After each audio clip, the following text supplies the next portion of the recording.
iPhone 8 and 8 Plus are a spec bump to the current iPhone 7 and 7 Plus. So nearly identical design, but it now has the glass back to support Qi wireless charging, which is awesome to see. It has a True Tone display, but the same sizes and resolutions, and a new A11 Bionic chip inside, and some slightly updated 12 megapixel cameras. And it comes in a new rose gold color, which I think is more of like a copper or a faded, like sandblasted kind of look. So bottom line, this is definitely an improvement. It's an upgrade over what we currently have.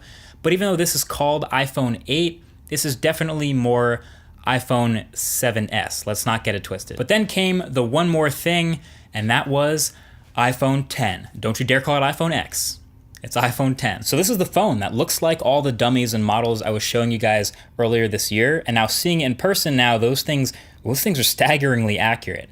So this is my focus in the time we got to play with them. Hopefully I can do them justice on video. So iPhone 10, like we expected, has the larger 5.8-inch OLED display, but in a smaller body than the other iPhones, thanks to the tiny bezels. So you have the display going really close to the edges of the corners of the display, curving at the edges, and then has that notch in the middle of the top.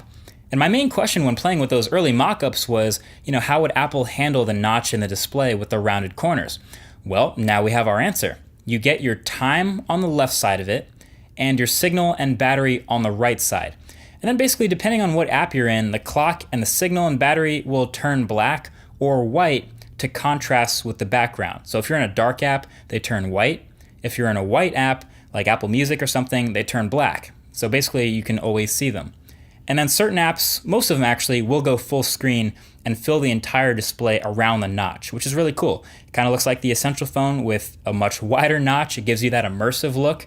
But then other apps, a couple, maybe watching a video sometimes, you can ignore that top bar and just show a rectangular aspect ratio.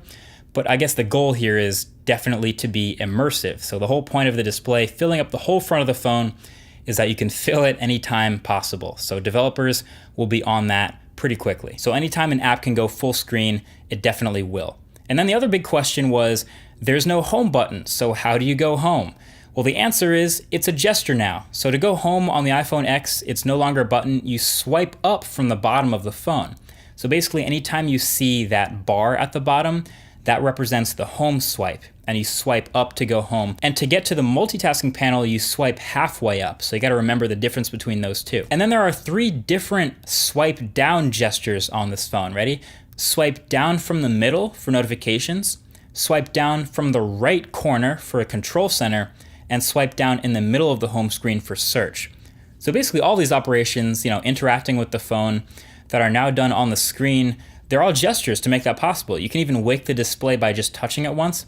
It's a lot to get used to, but I'm willing to give it a shot. It's kind of what you get yourself into when you remove all the buttons. And then the big story with this phone is that the front-facing sensors in that big tab up at the top are really advanced, and they kind of have to be because Apple has replaced Touch ID and fingerprints with Face ID and facial recognition. So I didn't get to test this much at all yet, but I definitely plan on it because Apple's made a big deal out of it and a lot of big claims about how reliable it needs to be. 1,000,000 to 1 chance that someone else can get into it with something other than your face.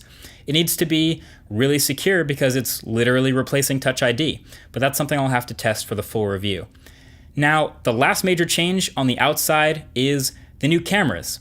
So yes, the vertical camera orientation is new, and just like I always say, I think it looks better here in real life than it did in the renders. And the iPhone X is rocking those 2 slightly updated 12 megapixel cameras again, and this time they're both optically stabilized. So the telephoto lens should do a bit better, have a better success rate in low light, do better with video, etc. So obviously photo and video quality is another thing that I gotta test when I get it, but one thing you'll notice is Apple is really trying to give some more customization options in their portrait modes. I think that's probably triggered by what Samsung just did with the Note 8. So now when you open the portrait mode on the iPhone, you will get these extra modes that will try to adjust the look of the lighting. So you can go from natural light to studio light to contour light to even stage light, which is really dramatic. And these will all also now work with the front-facing camera as well. So you can do portrait mode with the front-facing camera and mess with all these camera effects on your face, which is gonna take your selfie game to the next level. At least I think so. And yeah, you can actually change all this stuff after you've taken the photo as well. So that right there, the front-facing camera improvements, I mean, honestly, is enough reason for some people to consider getting this phone, hilariously enough. So the front-facing camera will also work great with this new feature in iOS called Animojis, which is literally animated emojis. It's like 7 or 8 emojis with faces on them that move as you move. So in case you're ever wondering, what did the fox say? Sorry, that's a terrible joke. But yeah, now in iMessage, you can send short videos with your voice coming from an emoji. It's really good at making people make weird faces, not gonna lie.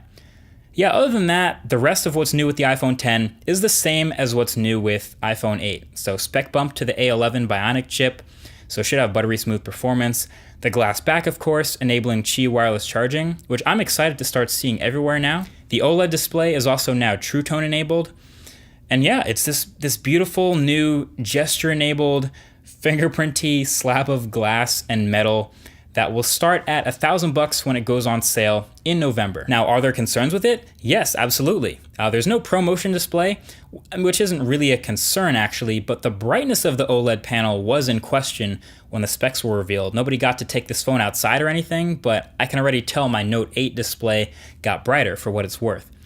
And now the power button on the side is also a little bit bigger, and you can hold it down to trigger Siri. And I'm telling you right now, that's gonna cause a lot of accidental Siri triggers in pockets around the world for the next year. Just throwing that out there, but whatever. I'm glad it's finally revealed. The rumors are over, and this is iPhone X.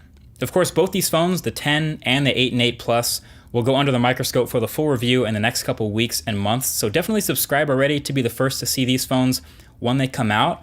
But I am liking what I've seen so far. I'm really into the X. Maybe you are too. Let me know in the comments below. Thanks for watching, and I'll talk to you guys in the next one. Peace.